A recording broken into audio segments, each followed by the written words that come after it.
2 sesiones hoy. Bueno, vamos a salir de las 2 sesiones ahorita. No son muy largas. Una es sobre técnicas de prueba y corrección de algoritmos. Esa está en la página como pruebas de corrección parcial, pruebas de parada, pruebas de programas interactivos y recursivos y eliminación de la recursividad. Tal como está ahí, no está en el libro, es un material aparte, está en francés.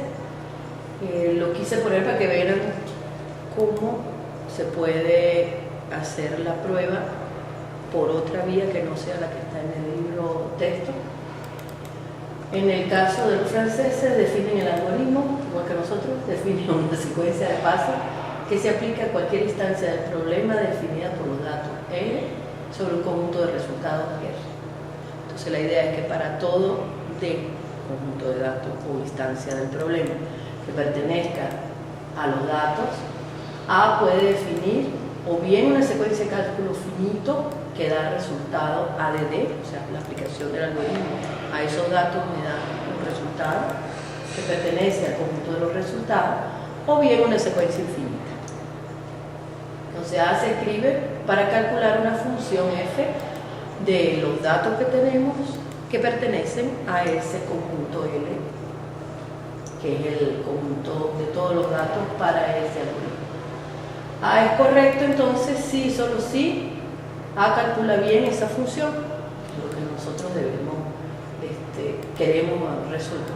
Entonces, en realidad lo que necesitamos es que todos los algoritmos que hagamos cumplan con esta fórmula, que para todo dato que pertenezca al conjunto de datos posible para ese problema, al aplicar el algoritmo sobre ese conjunto, sea lo mismo que aplicar la función sobre ese conjunto.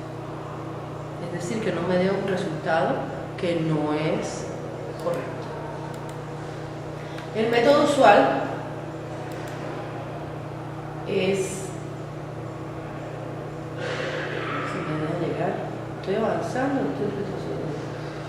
El método usual entonces es el enfoque empírico, el caso. Ahorita en ingeniería de software, todo lo que son técnicas de pruebas están en este enfoque. Es decir, uno escoge un conjunto finito de datos, que es su conjunto del conjunto de datos que uno tiene, y ejecuta A para cada uno de ellos. Y verifica que para cada dato que uno le da, dato de entrada, obtiene un resultado que es correcto. ¿Ok? Entonces, normalmente, cuando hacemos pruebas caja blanca, pruebas caja negra, pruebas de integración, pruebas de subsistema, pruebas, etc., usted no tiene otra manera de hacerlo que escoger un conjunto de datos donde va a hacer la prueba. Y en el momento que verifica que es correcto, usted asume que la prueba de integración pasó. Sin embargo, eso no es suficiente, puesto que no recubre todo el conjunto de datos que usted puede tener para ese problema. Y lo más que puede probar es que A es incorrecto si encuentra, ¿verdad?, algún dato en la planificación de las pruebas que está haciendo que no le dé el resultado esperado, es decir, el resultado correcto. Es decir, que ese método prueba que A es incorrecto si para algún D sub I, A de D sub I es diferente de F de D sub I. Entonces tenemos un problema a la hora de que queremos probar el algoritmo.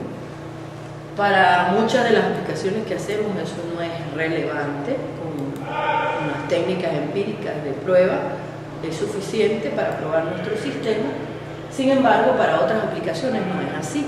Por ejemplo, si estamos haciendo un software para los aviones, ¿verdad?, bien sea de pasajeros, bien sea militares, ese software por lo general tiene que estar correcto, porque no se puede dar falla.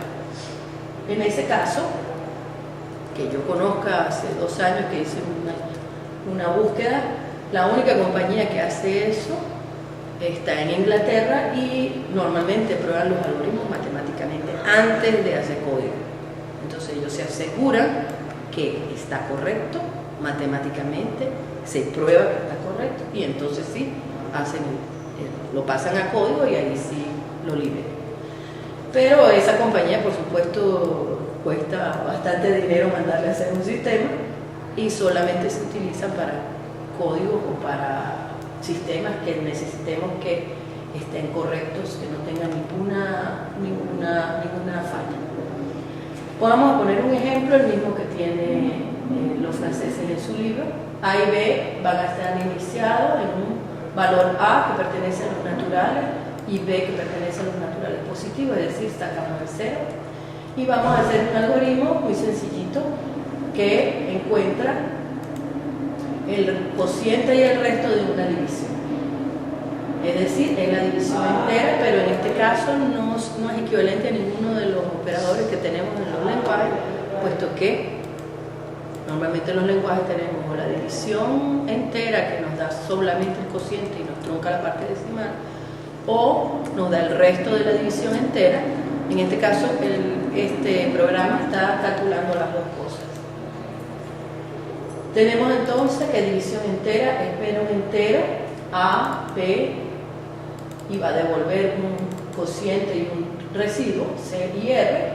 La precondición es que el valor de A sea igual a grande, es decir, a este valor, ¿verdad? Que la variable B sea igual al valor B, que el valor A sea mayor o igual que 0 y que B sea mayor que 0, estrictamente para que estén los naturales positivos. El algoritmo arranca iniciando un residuo en el valor A, es decir, que R va a ser igual al valor que está contenido en la variable A y C se coloca en 0. Y luego tiene un repita mientras el residuo sea mayor o igual que la variable B, asigne a R el valor R menos B y a C, C más 1. Es decir, la división se calcula por resta sucesiva. Entonces aquí está la explicación de cada una de las variables y aquí hay 4 casos. En este caso se ve clarito que normalmente entre eso nosotros hacemos pruebas empíricas, escogemos un conjunto de datos y probamos si el algoritmo nos da el resultado esperado para ese conjunto.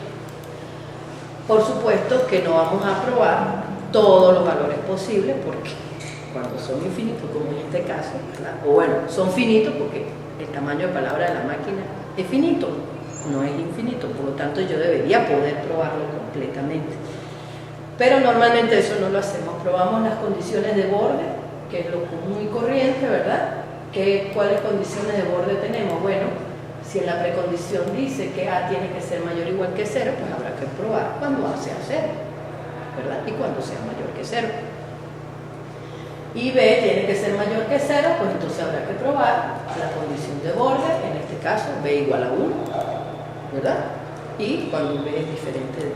Y la combinación, ¿verdad? Entonces tenemos 4, que serían las 4 pruebas que normalmente uno haría para ese algoritmo. ¿Qué pasa cuando estoy en la condición de borde, que A igual a 0 y B igual a 1? Entonces en ese caso el cociente y el resto son iguales a 0. Cuando solamente A es igual a 0 y B es mayor que 0, tenemos el mismo resultado, porque A es el numerador, ¿verdad? Es 0. Cuando A es mayor que 0 y B es mayor que 0, que sería cualquiera de los dos valores. ¿Por qué escogí ese valor? Bueno, porque me gustó. ¿Okay? El 42 y el 17. Y cuando A es mayor que 0 y B está en la condición de borde, en este caso, ¿verdad? Todo número dividido por 1 pues da el mismo número. Está bien. Entonces, en este algoritmo sencillito, vemos que lo común y corriente en ingeniería de software actualmente sería probar empíricamente todos los programas que hacemos. Por supuesto que los programas, los llamamos programas porque están en un lenguaje de programación y algoritmos porque están normalmente en un lenguaje acorde al que uno habla, que dice cómo se resuelve en general el problema. ¿Ok? Entonces, En este caso, si queremos definir una prueba matemática de nuestro algoritmo, no una prueba empírica, como la que teníamos ahí, entonces vamos a ver cómo hacemos. Primero tenemos que los datos que recibe el algoritmo son de los naturales en los naturales positivos, ¿verdad? A, el numerador es natural, mayor o igual que 0. B, como es el denominador, no puede ser 0, por lo tanto tiene que estar en los naturales positivos. Y el resultado va a ser dos valores naturales, ¿ok? C, el cociente, y el residuo. La función me va, ¿verdad?, de este conjunto n por n positivo a el conjunto natural por natural, que asocia a cada par AB, numerador y denominador, que está en el conjunto D, a un par cociente residuo que está en el conjunto de los resultados. Por lo tanto, yo puedo decir que el algoritmo lo que hace es calcular, ¿verdad?, el C y el R, que igualan esta ecuación donde A es igual a B por C más R. Es clarito eso, ¿verdad? Cuando yo divido un numerador por un denominador, lo que estoy haciendo es buscando dos valores tales que al multiplicar el cociente por el divisor, ¿sí?, más el residuo, si no es entera la división, me debe dar el dividendo, ¿sí? Y sabemos adicionalmente que siempre el residuo tiene que ser menor que el divisor, porque si no, se podría dividir una vez más. Eso nos lo enseñamos nosotros en primaria. Entonces, es claro que matemáticamente este sería nuestro problema. Entonces, la prueba de la función que queremos tener, en este caso, se divide en dos partes. Primero, que es correcta parcialmente, lo cual demuestra que el algoritmo de división entera termina y que el resultado que da es correcto. No me importan los datos que vayan. ¿Ok? Y la segunda prueba es la prueba de parada, que demuestra que ese algoritmo termina para cualquier conjunto n+, es decir, para cualquier dato de entrada. Claro, a los efectos prácticos, para todo n por n+, es imposible porque la máquina que yo tengo tiene un rango de valores enteros que puede tener. Sin embargo, al probarlo matemáticamente, yo me aseguro que no importa si la tecnología avanza y tengo unas máquinas muchísimo más veloces y seguras y con mayor capacidad a los efectos de cálculo, ese algoritmo va a funcionar siempre, porque lo estoy probando matemáticamente para cualquier valor posible de ese conjunto. La prueba de corrección parcial, entonces, va a estar dada por esa fórmula que está aquí, ¿verdad? Dada una precondición, y es el famoso problema que siempre tenemos. ¿Cuál es la precondición? Se le aplica el algoritmo y se obtiene una postcondición, ¿verdad? Tanto la pre y la post son condiciones y A es la secuencia de sentencias, es decir, el algoritmo. Eso forma la tripleta de Goare, y entonces Goare en su libro tiene, ¿verdad?, especificado todo el libro para corregir, para hacer pruebas de programa. Pero desde el punto de vista, esto es más matemática que computación, pero es la parte fuerte de la computación que asegura, ¿verdad?, que nuestros algoritmos sean correctos. Entonces, normalmente las pre y las post son aserciones o condiciones que pueden tomar valores lógicos ligados con los operadores lógicos. Todos sabemos el operador no, el operador y, el operador o. Adicionalmente vamos a incluir el operador implica y el operador equivalencia. Y las tablas de verdad de esos operadores aparecen aquí, ¿verdad? Si A implica B, los resultados que voy a obtener es si A es verdadero y B es verdadero, nos da verdadero en la mayoría de los casos. La única forma que dé falso es que A sea verdadero y B sea falso. en ese caso da falso, ¿verdad? Es decir, el implica es equivalente a no A o B.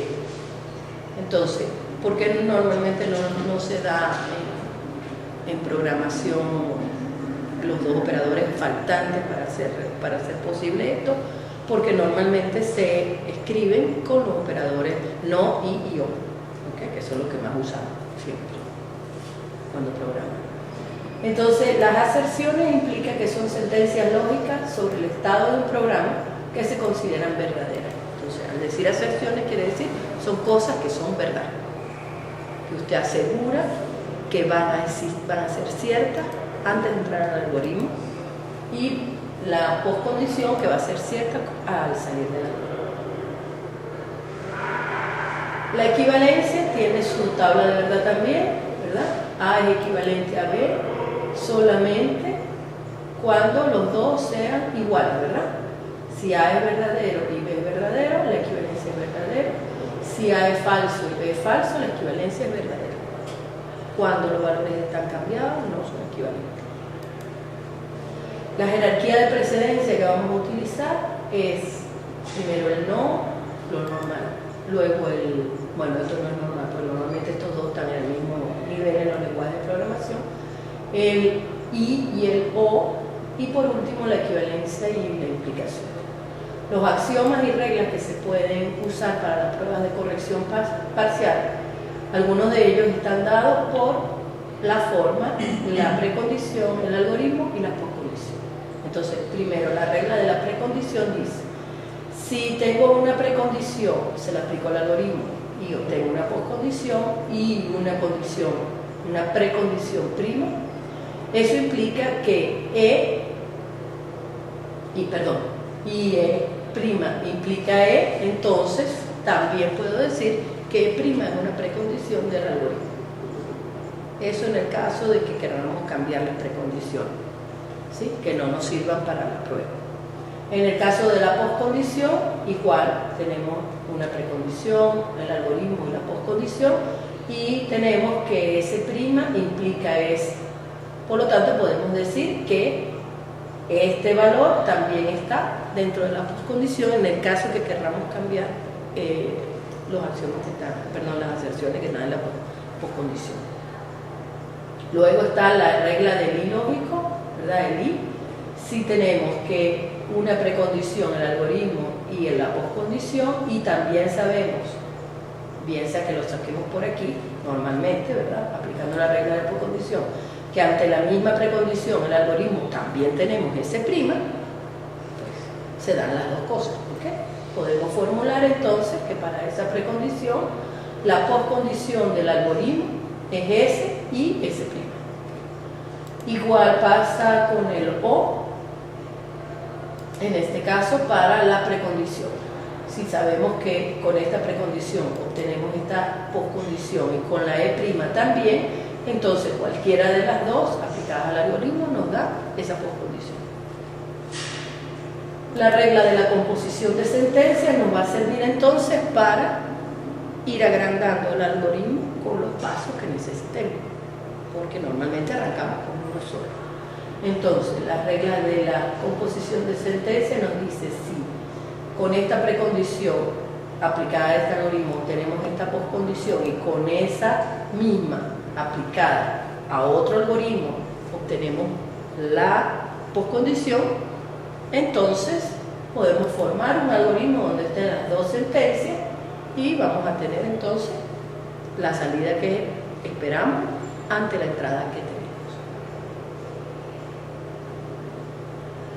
Para las asignaciones, normalmente las asignaciones son de este tipo, ¿verdad? A una variable en el lado derecho, se le asigna una expresión en el lado derecho. Todos los programas hacen eso, ¿ok? Ningún programa, ningún lenguaje de programación nos permite tener de este lado otra cosa que no sea una variable. Entonces, y una postcondición S, se tiene entonces que la precondición con esta expresión y esta postcondición, ¿verdad? Esa precondición se obtiene a partir de la postcondición por sustitución de todas las ocurrencias de X por la expresión. Entonces se puede encontrar una precondición dada una poscondición. O sea, dada la salida y una expresión, yo puedo entonces encontrar cuál es la precondición que me toca. Pero al revés no puedo. Entonces E es una condición que debe satisfacer las variables antes de la ejecución de la asignación para que la poscondición sea verdadera. Ejemplo, si sabemos que z tiene que ser mayor o igual que 0 y sabemos que z es x por y, porque estamos multiplicando, ¿verdad? ¿Cuál es la precondición? Entonces la precondición debe ser que x y y sean mayores o igual que 0, porque si no, z no va a ser mayor o igual que 0. Entonces, dada el resultado que nosotros queremos normalmente, ese es, sabemos por el problema que eso es lo que nosotros queremos.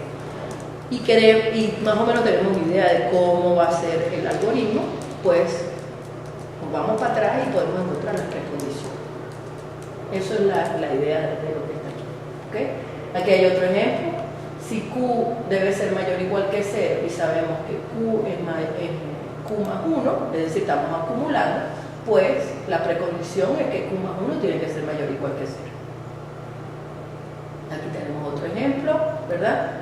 Si x cuadrado tiene que ser igual a y lo estamos calculando como x igual a x más y, por lo tanto, x más y al cuadrado tiene que ser igual a y para que esto se cumpla con este cálculo. Entonces, podemos escribir eso como la precondición va a ser la poscondición dado x con esa expresión. Lo que se va a leer como esta parte, ¿verdad? La poscondición va a ser x tal que si A, entonces la expresión 1 y si no, la expresión 2. Y entonces aquí aparecen ya los sí que normalmente los vamos a tener en todos los algoritmos, ¿verdad? La instrucción de toma de decisión en un caso y en otro. Eso se puede escribir como A y S de x dado E1 o no A, que sería la parte negada, ¿verdad? Si A no se cumple, entonces la expresión ¿cuál va a ser? La de la poscondición con un x con la expresión E2. Entonces lo que tenemos que probar es que si z es mayor o igual que 0, z va a ser, si b es mayor que 0, entonces z más b, y si no, z menos b, para obtener entonces una poscondición como z mayor o igual que 0. Para las decisiones que son de este tipo, ¿verdad? Tenemos entonces, si la precondición y otra precondición aplicada al algoritmo me da S, entonces E y no B implica S, entonces podemos decir que para esta precondición, si probamos la condición B, entonces A se debe hacer para obtener esta poscondición.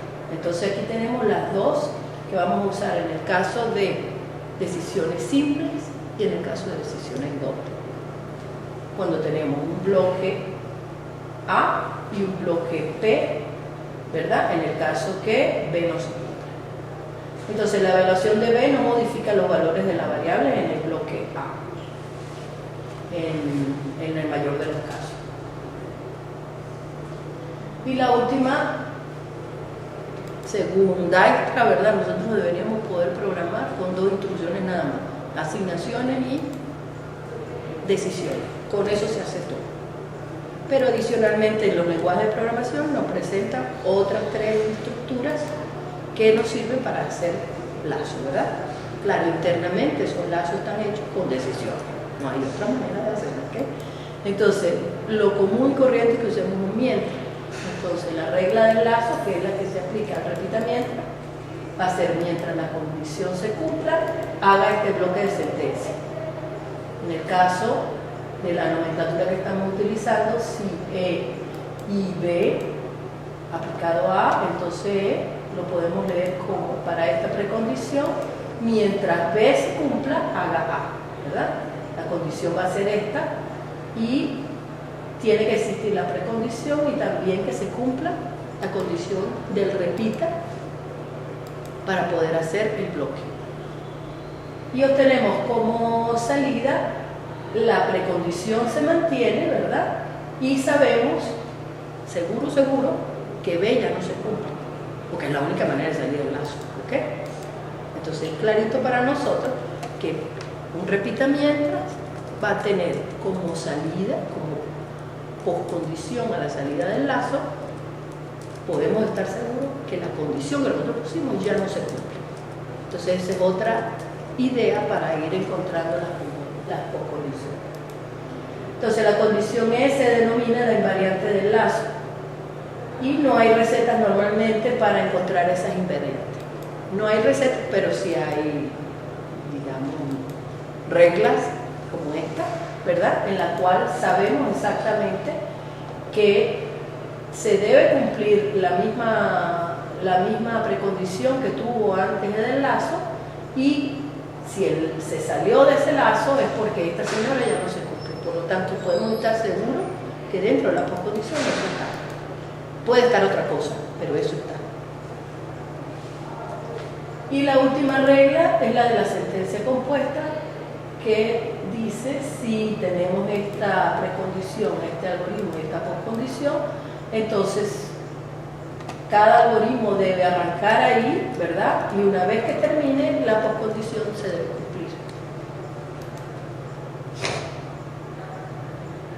Ok, entonces en el caso de la división entera, con esas reglas, vamos a probar que el algoritmo es correcto para la prueba de corrección parcial. Entonces lo que queremos demostrar es, aquí tenemos el algoritmo, no lo coloqué, puse el nombre del algoritmo y ya, ¿ok? Entonces, ¿qué cosas sabemos antes? Lo mismo que habíamos dicho. Tenemos un valor en los naturales y un valor en los naturales positivos, es decir, sacamos el cero. Y las variables que entran a división entera tienen que estar iniciadas en cualquiera de esos dos valores, A y B, cualquiera de ellos. Al hacer la división entera, nosotros vamos a tener que, primero, que A debe ser igual a B por C, al valor de B que le di como divisor, ¿verdad? Por el cociente más el residuo que obtenga el algoritmo. Eso se debe cumplir, porque si no, no está correcto el algoritmo, ¿sí? Y eso, adicionalmente sabemos que tanto el cociente como el residuo son mayores o iguales que cero. Estamos seguros de eso. Y adicionalmente sabemos que el residuo tiene que ser menor que el divisor, porque si no, hubiéramos podido obtener otro valor en el cociente. ¿Okay? Entonces, lo que se quiere demostrar es que esto es verdad. Entonces, primero que todo, se tiene que, esta precondición, ¿verdad?, implica esta otra. ¿Qué cambió allí? Primero, esto se mantuvo, ¿verdad? Pero si estos dos valores que nosotros definimos en el conjunto son los que van a tomar las variables, sabemos que las variables, esas son cosas que las hacemos casi automáticamente, tantas veces que hemos programado que no pensamos en eso. A mí también me costó. Cuando dije, ¿por qué hace ese cambio? Resulta que una cosa es el valor, eso es de programación, lo que pasa es que uno lo internaliza y ya lo maneja y no piensa en eso. A y B grandes son los valores, es decir, 4, 8, ¿ok? Son los números, los valores que toman las variables. Y la variable es el recipiente donde está almacenado el valor.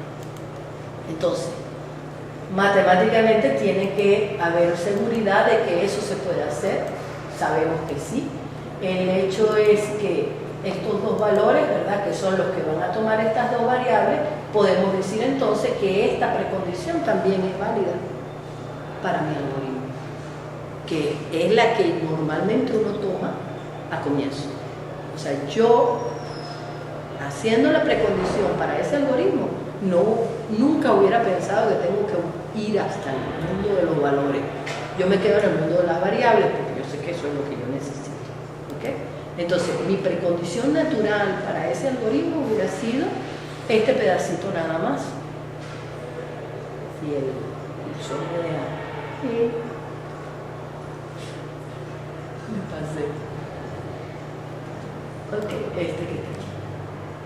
Entonces, estas dos son las que yo hubiera usado naturalmente como precondición, donde yo sé que la variable de entrada como parámetro al programa tiene que ser mayor o igual que 0 y B tiene que ser mayor que 0. Adicionalmente, que sabemos que si a estos dos valores y colocando aquí A minúscula y B minúscula, es decir, sabemos que las variables toman esos valores, por lo tanto esas variables tienen que cumplir esa ecuación también. Y el resto se mantiene, ¿ok? Y se coloca aquí el B. Esto que está aquí implica esta poscondición. Es decir, por la regla de la precondición y de la poscondición, nosotros podemos modificarlas de tal manera que obtengamos lo que nosotros necesitamos para probar la expresión que está aquí arriba. Entonces, por las reglas de la poscondición es suficiente demostrar que esta señora, ¿verdad?, aplicada a la división entera, obtiene todo esto que está aquí. ¿Qué hicimos? Le agregamos entonces que el A es igual a A al comienzo y que B es igual a B, que está aquí mismo. Por lo tanto, podemos entonces cambiar esta expresión que está aquí por A minúscula y B minúscula, porque estamos seguros, por la regla de la pre y de la postcondición, que esos valores, esas dos variables tomaron esos valores. No hay otra manera de entrar a ese algoritmo. Y entonces se demuestran dos etapas. Primero, que la parte de la precondición, que es esta donde los valores de los naturales están asignados a las variables aplicadas al algoritmo, se mantiene, ¿sí?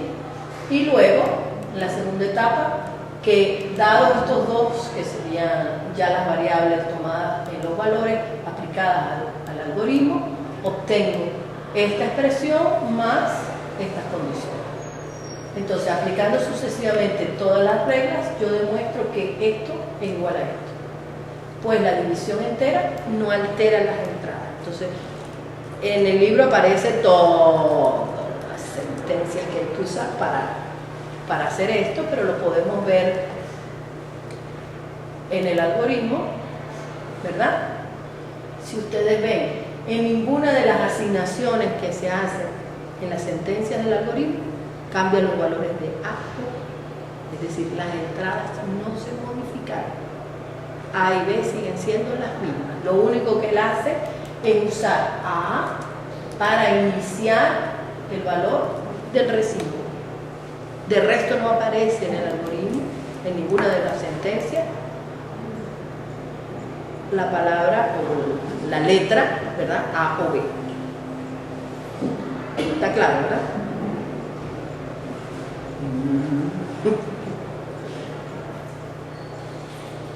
Es pesado, ¿ok? Entonces, como división entera no altera en ningún momento los valores de A y B, yo puedo estar segura que la postcondición, cuando termine de división entera, mantiene el valor de A y mantiene el valor de B, porque yo no lo he asignado, no lo he cambiado. Claro, matemáticamente, con las reglas que les dice, prueba una aplicando una y otra sucesivamente. Entonces, la segunda parte es la más interesante, que es, si las variables A y B tienen esos valores, yo aseguro eso en la precondición. Aplicando el algoritmo, yo quiero saber si la salida es esa que está ahí. En este caso, tenemos un lazo interno, ¿verdad? Tenemos un repita mientras en el algoritmo, que es, vuelvo para allá.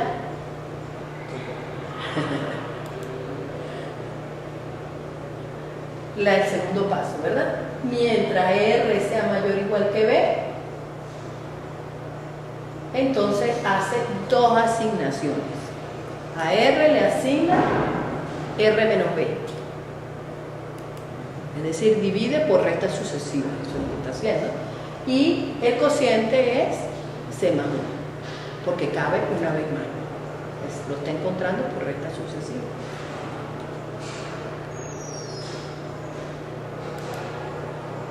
Ok, entonces la invariante del lazo, ¿qué va a hacer? Si ese lazo, ¿verdad?, calcula la división, ¿qué debe tener? Debe darse que A debe ser igual a B por C más R. ¿Qué otra cosa debemos saber? Que C es mayor o igual que 0 y que R es mayor o igual que 0. Esa es la invariante del lazo. La invariante del lazo nos dice es la condición que se cumple pase lo que pase en el lazo. ¿Sí? Entonces, esa es. Por la regla de la asignación sabemos que si estamos haciendo el cociente, lo estamos sumando en 1, ¿verdad?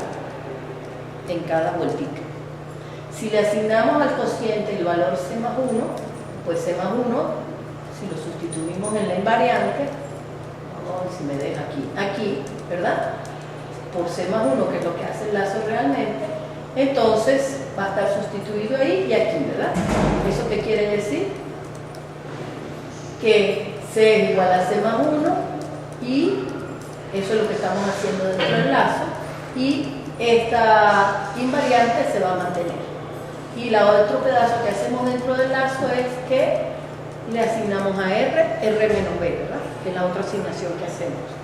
Entonces, R menos B lo sustituimos aquí en R, vamos a tener esto, vamos a tener que R menos B es mayor o igual que 0 y vamos a, aplicada esa asignación, vamos a tener entonces que A es igual a B por C más 1, porque al hacer esto incrementamos el cociente y tenemos entonces la misma expresión que teníamos aquí. ¿Ok? Entonces las únicas dos cosas que hace el lazo son esas dos asignaciones.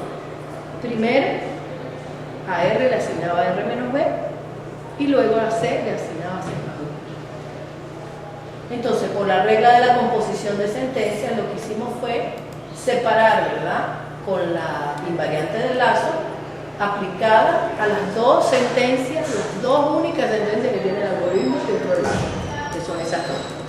Y luego con la regla de composición, pues si decimos, primero se hace esta, ¿verdad?, y luego se hace esta. Entonces, ¿qué pasa? Si colocamos la conjunción de las dos sería que A es igual a B por C más 1 más R menos B. C más 1 es mayor o igual que 0 y R menos B es mayor o igual que 0. Aplicadas las dos sentencias, ¿qué voy a obtener? Esto que está aquí, ¿verdad? Siempre. Porque el lazo va dando vuelta y eso siempre se va a mantener. Él va a ir sumándole 1 al cociente y restándole B al residuo y va a ir hasta que la condición del repita mientras se cumpla y entonces lo haga salir, que es la que nos falta sacar para la condición. Entonces, estudiando la precondición obtenida, tenemos que esa precondición es equivalente a esta que está aquí, ¿verdad? C más 1, ¿verdad? Al incrementarse, mantiene, ¿verdad?, su mayor o igual que 0 y la puedo colocar entonces como C y el R menos B lo mantengo, ¿verdad? Ya que si C es mayor o igual que 0, pues implica que también es mayor o igual que menos 1, ¿verdad? Y también sabemos que si R es mayor o igual que 0 y R es mayor o igual que B, eso implica que R es mayor o igual que B. Porque por la precondición sabemos que es mayor que 0 B, ¿ok? Nada. Se tiene entonces que A es igual a B por C más R y C es mayor o igual que 0 y R es mayor o igual que 0 y R es mayor o igual que B, lo que implica esta parte que está aquí. Entonces el enunciado 1 pasa a ser por la regla de la precondición de esta manera, aplicada a las dos sentencias y no hemos modificado la parte de la poscondición. Y por el enunciado 2 se deduce el enunciado 2 por la regla del lazo sabemos que con esta precondición, que es esta misma, eliminando este señor, mientras R sea mayor o igual que B, se hace esta sentencia, y va desde este valor hasta este valor, no se hace más nada. Como postcondición que tenemos, la misma que teníamos antes, pero sabemos adicionalmente que R es mayor, perdón, que R es menor que B. Ahí sí sale la regla del ahí sí sale lo que habíamos visto anteriormente. La única manera de que él termine es que la condición del mientras deje de cumplirse, ¿verdad? Porque si no, él se queda aquí dando vueltas.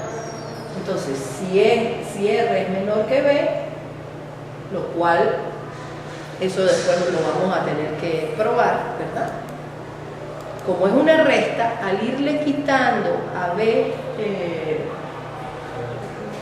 sí, en realidad no le estoy quitando a B porque no lo estoy modificando, le estoy quitando a R valores de B en B, porque estoy haciendo la resta. Entonces va a llegar un momento en que de tanto restarle a este señor, pues va a quedar más chiquito que vaya tomando. Entonces podemos estar seguros de que eso pasa para que salga. Entonces se usa la invariante del lazo como postcondición para las primeras sentencias de la secuencia y por la regla de la asignación sabemos que A es igual a B por 0 más R con todo esto, ¿verdad? Y aplicando nuevamente la regla de la asignación aparecen entonces los valores de A que nos interesan, y por la regla de la composición se tiene este otro enunciado donde sabemos que R es igual a A y C es igual a 0 la primera vez antes de entrar al lazo.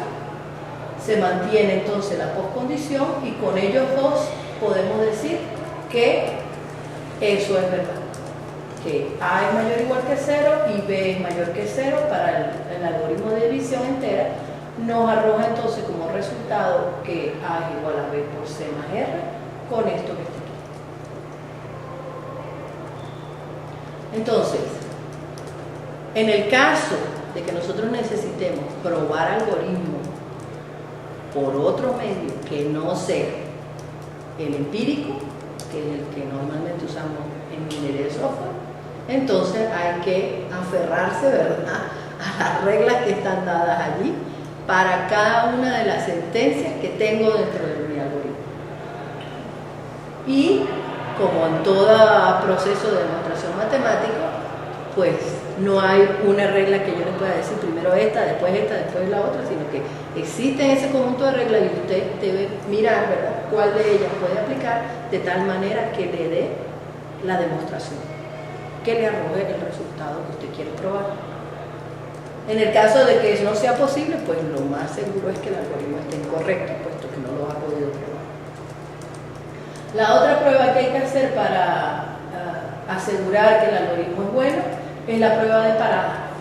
Entonces, un algoritmo sin recursividad ni bifurcaciones incondicionales, cosa que no tiene el algoritmo que mostré, pues debe entonces producir, ¿verdad?, una secuencia finita de cálculo, por lo tanto debe terminar.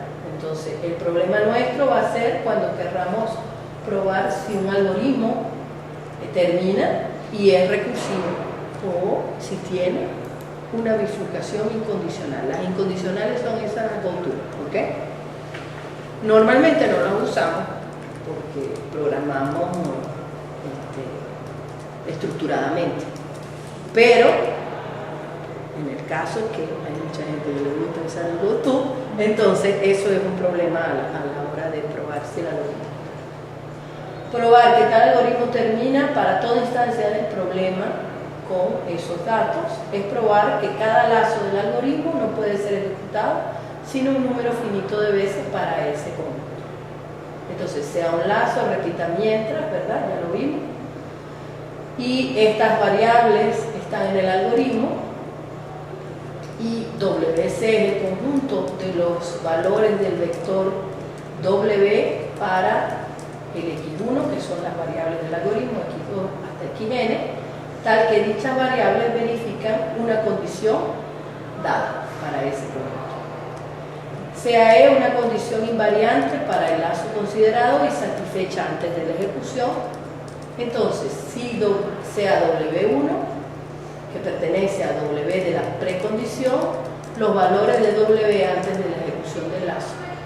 Si W1 pertenece a el conjunto de los resultados dada esa precondición y que no se cumpla la condición B, entonces el lazo debe terminar. ¿Se acuerdan que para que el lazo termine, si un lazo repita mientras, o bueno, si es un lazo repita hasta, un lazo repita para, pues los dos se hacen, los podemos hacer equivaler a un mientras sin ningún problema, ¿ok?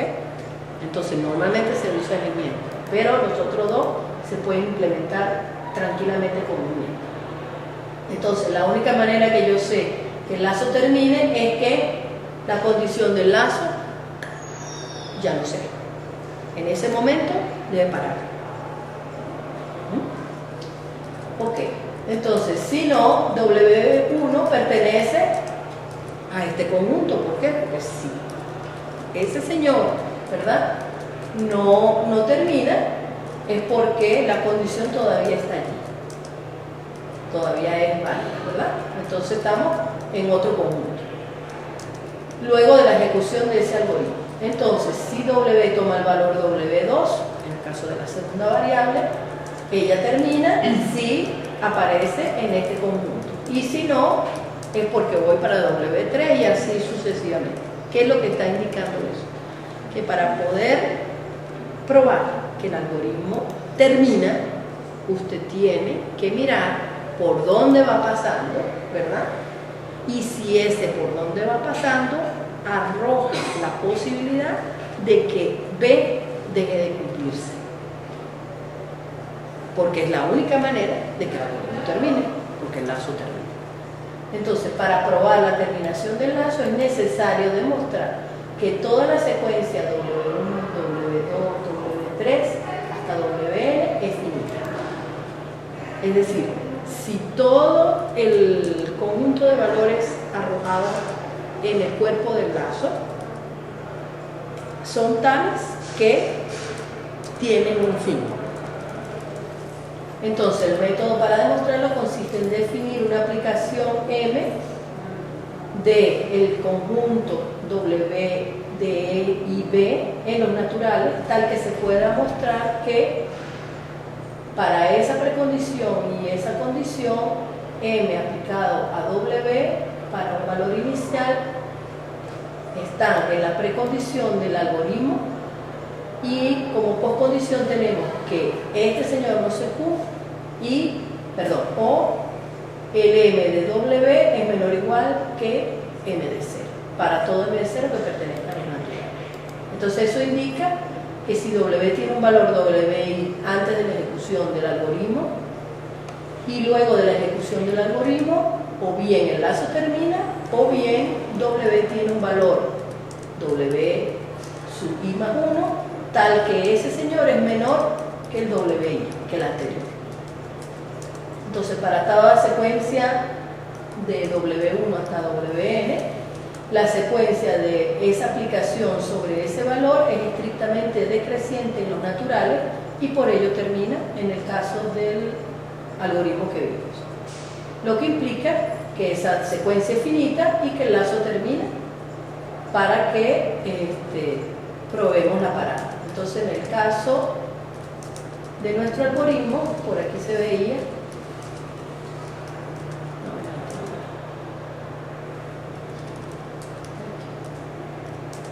¿okay? Aquí sabemos que R es menos B, R es igual a R menos B, y tenemos como postcondición, ¿verdad?, para que el lazo termine, que R tiene que ser menor que B al final, porque es la única manera. Entonces, esa secuencia de valores W1 hasta WN, ¿cuál sería en ese algoritmo? Entonces, si lo vemos aquí,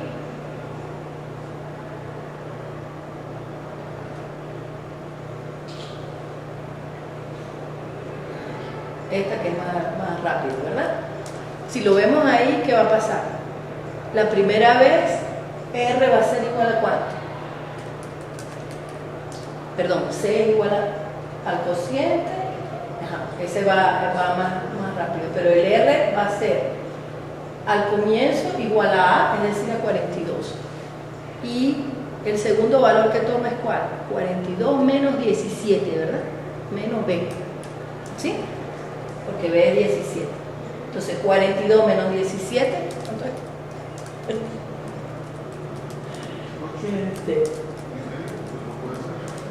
No, porque el cociente es 2, o sea que va a caber otra vez.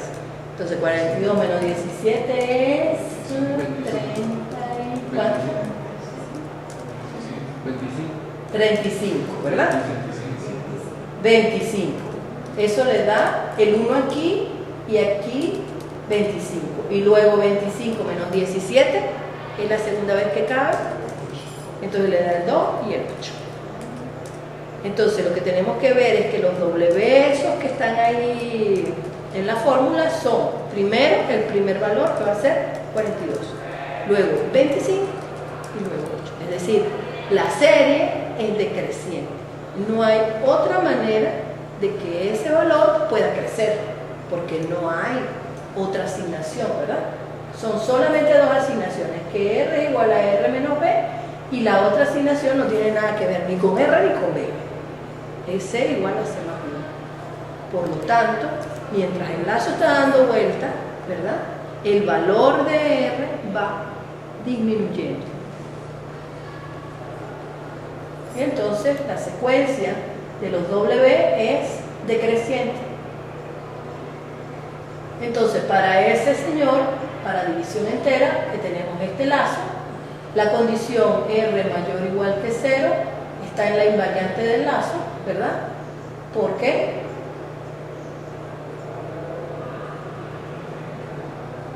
Porque el residuo solamente puede ser mayor o igual que 0, ¿verdad?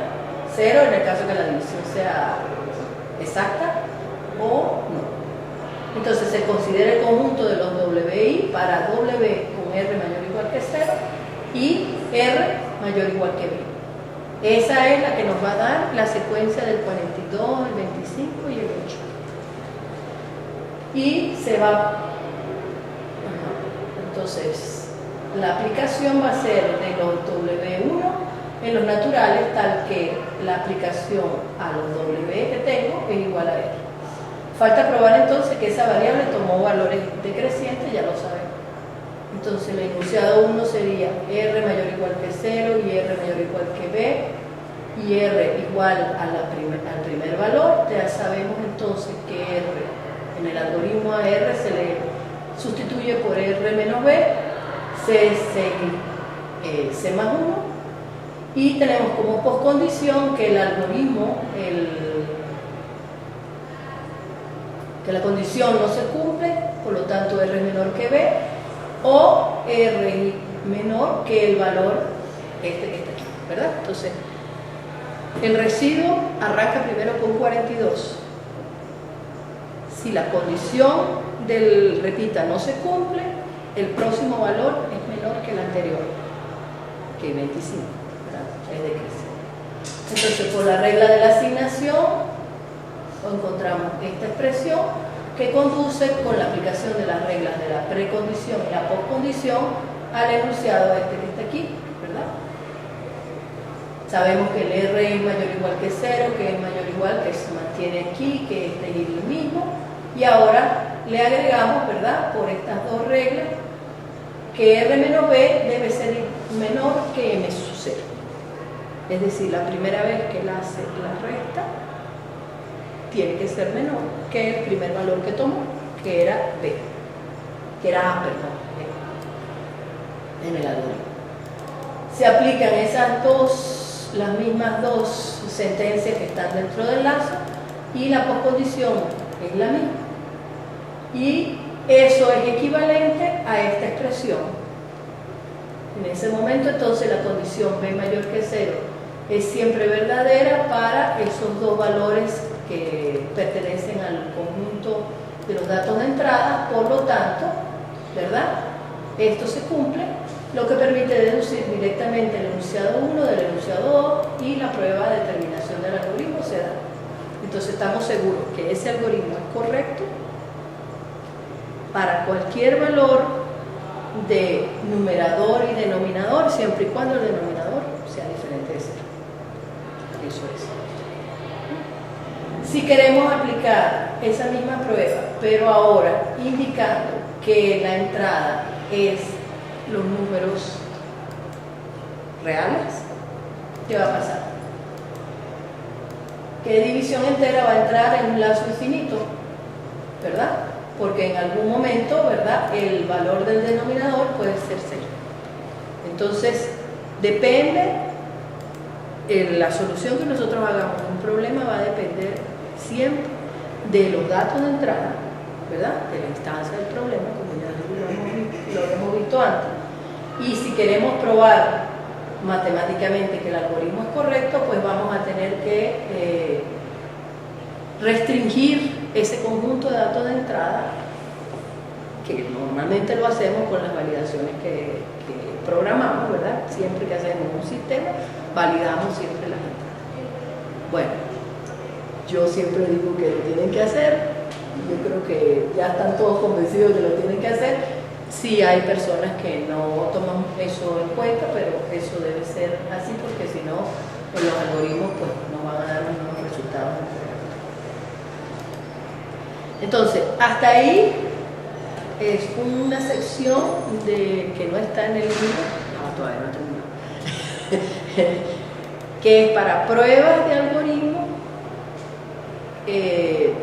siguiendo las reglas que les di para precondición, postcondición, asignaciones, etc. Y la otra forma de probarlo sería la que sí van a encontrar en el libro, que es por inducción sobre las entradas.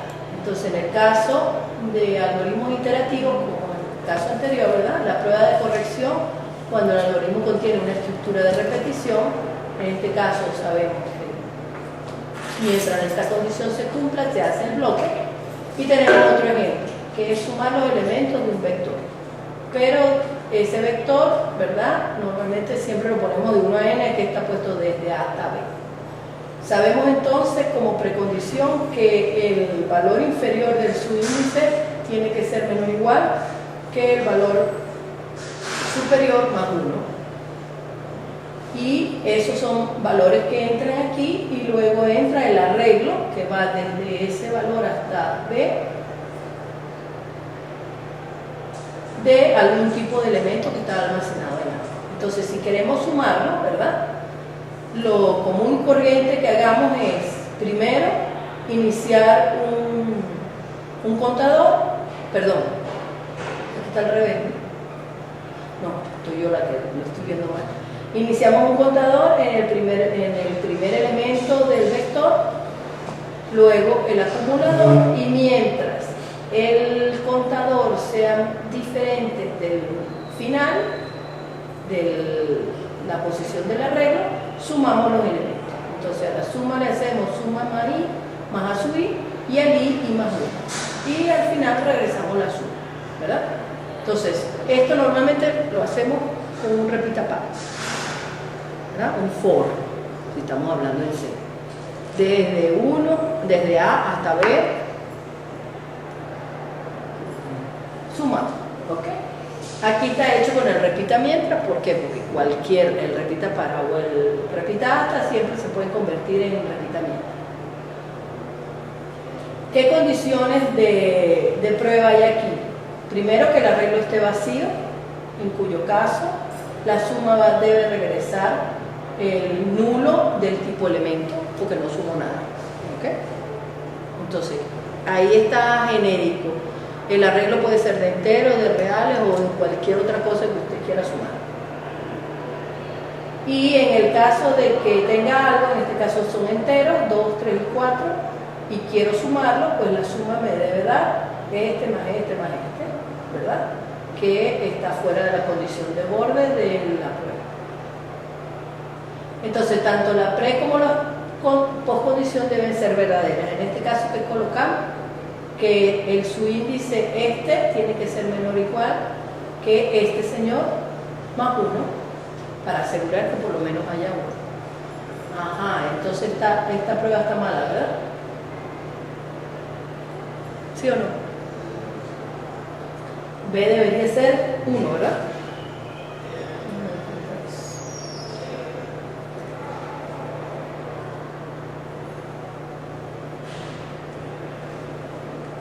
Sí, para que por lo menos haya un elemento. Ajá. Por definición, A hasta A-1 denota el vector vacío cuya suma es nulo o tipo elemento, por eso le voy a puesto 0. Y el algoritmo lo calcula correctamente. La etapa clave de la prueba de corrección es encontrar la invariante del lazo que es verdadera al inicio y al final del mismo. Al inicio del lazo, en el momento justo antes de evaluar la condición del mientras, pueden haber varias invariantes del lazo, pero es útil aquella que captura la relación entre las variables que cambian de valor a medida que el lazo progresa. Entonces, si lo vemos aquí, ¿verdad? Sabemos que el lazo va a progresar sumándole a el elemento que está en A sub I, incrementando el I en I más 1. Entonces, ¿cuál de ellos me interesaría a mí en el caso de encontrar la postcondición? Digo, la invariante del lazo. ¿Se acuerdan en el anterior qué iba en la invariante del lazo? Iba lo que estaba calculando, ¿sí?, más las condiciones que tenían las variables que estaban dentro del lazo. En este caso es siempre sum va a ser sum más el elemento a sub I, ¿verdad? Eso es verdad. Es decir, va a contener la suma de los elementos que están en el arreglo. Y nos interesa I, ¿por qué? Porque I se va aumentando, va cambiando de valor a medida que va avanzando el lazo. Y el valor de B no cambia. Es decir, ese es constante siempre. Entonces, lo que es seguro para salir del lazo es que I va a ser diferente, no va a ser igual a B más 1, ¿verdad? Eso va a estar en la postcondición cuando salga de ese lazo. Entonces, ¿qué sabemos? Como invariante del lazo, para ese señor escogemos esta. Fíjense que solamente no estamos utilizando que en el acumulador, que es sum, va a estar la suma parcial de los elementos, dependiendo de dónde vaya el su índice. En este caso puse J, debería haber puesto I, ¿ok? Que expresa la relación entre las variables I y sum. En este caso, entonces, ¿qué elemento es el que yo estoy sumando? ¿Ok? Estoy sumando el valor I, el A sub I, pero ese A sub I está dependiendo de dónde va el contador. Entonces, la invariante que está aquí es un poquito diferente. Dice que en sum va a haber el acumulado de los A sub J. ¿Hasta dónde? Desde J igual a hasta el I, donde va el lazo. Entonces está colocado de tal manera, claro, ya ahí experiencia del que va a hacer la prueba, que sabe que eso por ahí funciona. ¿Ok? Ajá. El teorema entonces será que al inicio de la késima iteración del algoritmo suma elementos, la condición esta se cumple. La demostración debe ser sobre inducción, sobre el tamaño de la iteración. Entonces, en el caso de que K sea igual a 1, al inicio de la primera iteración se inician las variables I en A y suma en 0. Por lo cual, 0 va a ser la sumatoria igual a la sumatoria de J igual a hasta I menos 1, que es 0. Perdón, ¿es cuánto? Si primero vale A y debe ir hasta A menos 1, pues no lo va a hacer. De A sub J. Entonces, si no tengo nada en el arreglo, que es lo que está indicando eso, ¿verdad? Ajá. Entonces, aquí estaba bien, yo lo corregí, aquí estaba.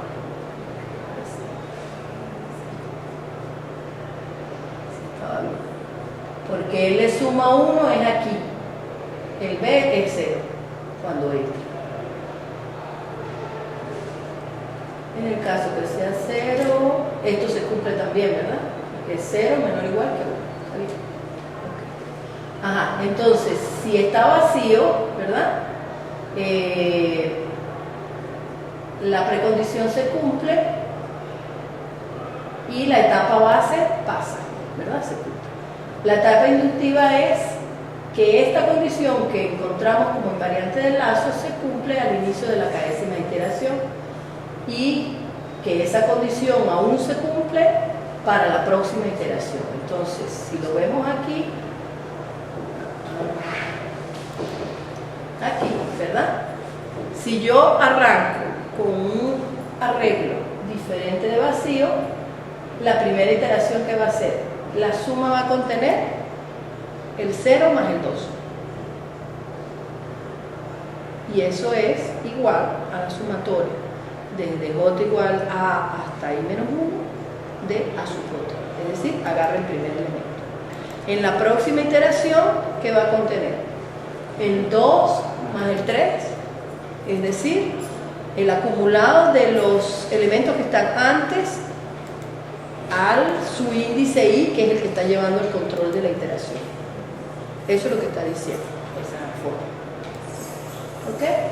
Entonces, se cumple, siempre se va a cumplir esta hasta que termine el lazo, y en ese caso voy a tener aquí que el valor final es el valor b, y voy a tener entonces la suma de todos los elementos. Entonces, si lo queremos ver en detalle, sean i' y sub' los valores de i sub al inicio de la késima iteración. Por lo tanto, sub' debe ser igual a la j igual a la sumatoria de j igual a hasta i' menos 1 de a sub j. Y entonces, lo mismo que yo les dije, el sub' es la suma de todos los elementos anteriores más el que estoy ahorita. Ella va a ir acumulando, acumulando los valores de a sub j. ¿Okay? Y eso prueba entonces que el algoritmo es correcto. El problema entonces de este tipo de prueba matemática de los algoritmos es que usted de primero tiene que conseguir la invariante del lazo, cuando los algoritmos por supuesto tienen un lazo. ¿Okay? Entonces eso es lo primero que hay que hacer para poder entonces definir cuál es la prueba de la etapa inductiva, ¿verdad? Porque la etapa base es cuando arranca y la etapa inductiva es precisamente cómo va a ir moviéndose el lazo para asegurar que eso termine. La postcondición debe cumplirse al final. Entonces, como habíamos visto antes, si esta es la invariante del lazo, ¿qué le vamos a agregar a la postcondición? Tenemos como postcondición la invariante del lazo más aquella condición que estamos seguros que se cumple al finalizar el lazo, que es que i es igual a b más 1, porque es la única manera que termine el lazo. Okay. Y eso arroja entonces como postcondición que esta es. Por lo tanto, la profesora que debería hacer aquí, agregar a la invariante del lazo, ¿verdad? Que es esa, la condición de que i es igual a b más 1, ¿verdad? Para que quede, bueno, lo voy a dejar así porque eso se sabe al final. Pero esa sería la postcondición.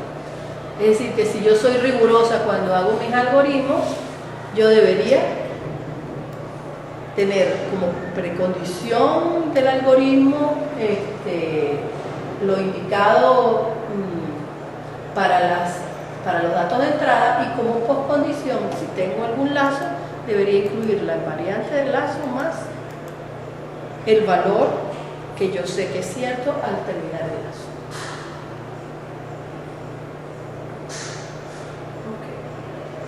Okay. Entonces, la etapa final de la prueba de corrección es probar que no hay un lazo infinito.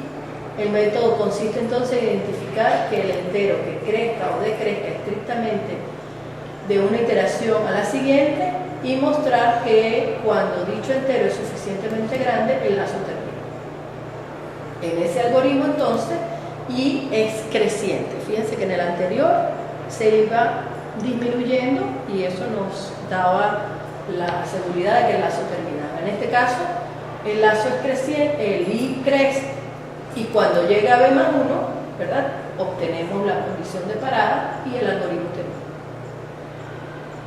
En resumen, entonces, para los algoritmos iterativos de esta forma, para probar que son correctos, primero debe adivinar la invariante. Ese es el problema básico, ¿ok? Probar por inducción que la invariante, que esa I que ustedes suponen que es de verdad la invariante. Probar que esa invariante y la negación de la condición es, ahí debería ser C. Aquí debería ser C. Implica la poscondición y probar que el lazo termina. Entonces la invariante del lazo involucra a todas las variables cuyos valores cambien dentro de él, pero dicha invariante expresa una relación que no cambia entre las variables. La invariante va a contener información completa de lo que el lazo calcula. Entonces, esta última oración les dice a ustedes, les da una idea qué debe usted colocar en la invariante del lazo para poder probar que el algoritmo es correcto. Entonces, la guía para encontrar la invariante, aquí la tenemos, ¿verdad?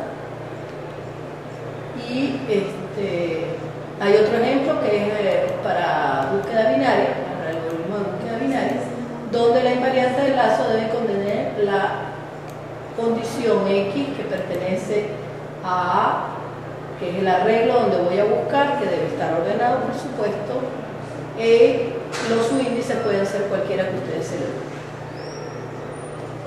¿qué más sabemos? Que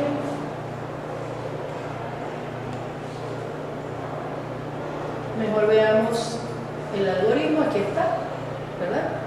Entonces, búsqueda binaria tiene como entrada el arreglo A, que va desde A hasta B, esos dos valores y el elemento que está buscando, que va a regresar un valor lógico que dice si está o no está. Sabemos entonces que A debe ser menor que B como precondición. Sabemos también que todos los elementos que están en el arreglo, desde A hasta B,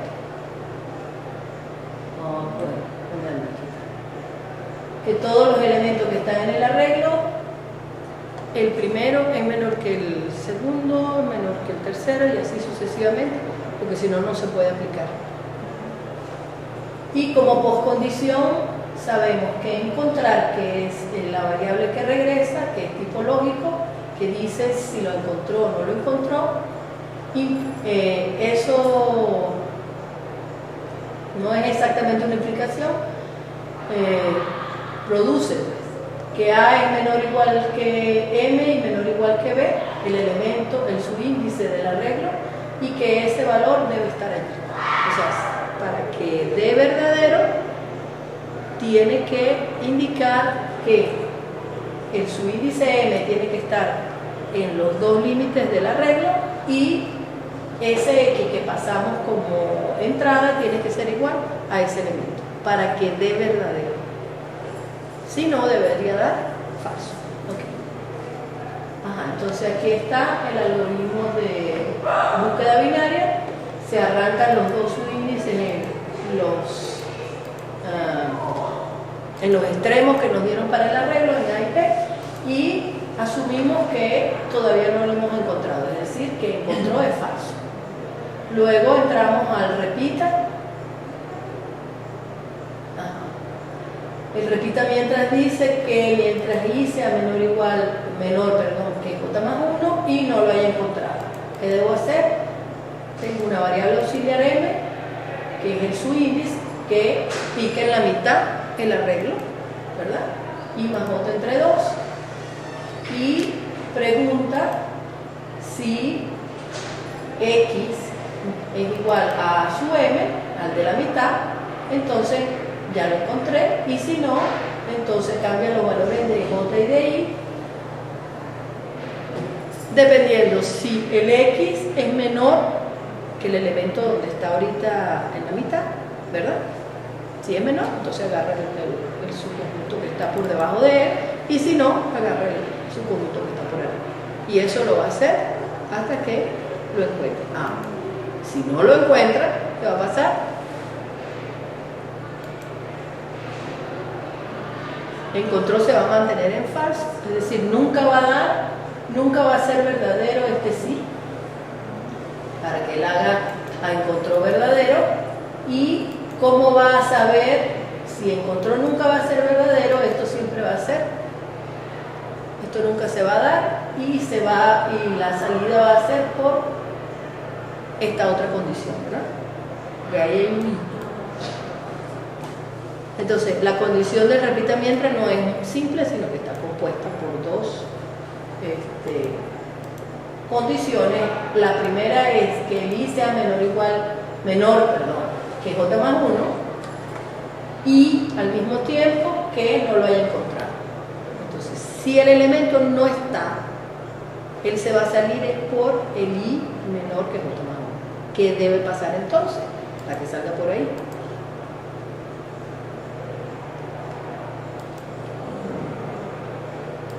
Que se niegue. Entonces, ¿I qué debe ser?